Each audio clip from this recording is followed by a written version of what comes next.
Welcome, everyone, to the launch of the Million Vegan Grandmothers.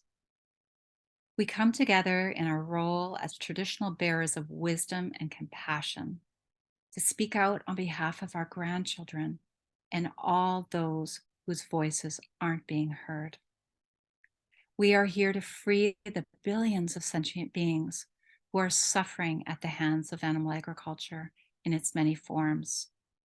And we are here to prevent the environmental apocalypse towards which these same industries are rapidly leading us, so that our children and the children of all species will have a world to live in. Our fierce love compels us to act.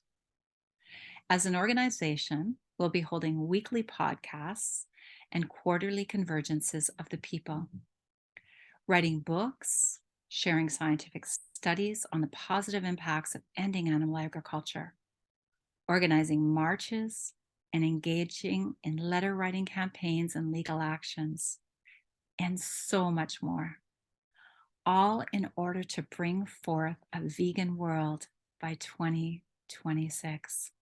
Imagine. Thank you so much for joining us.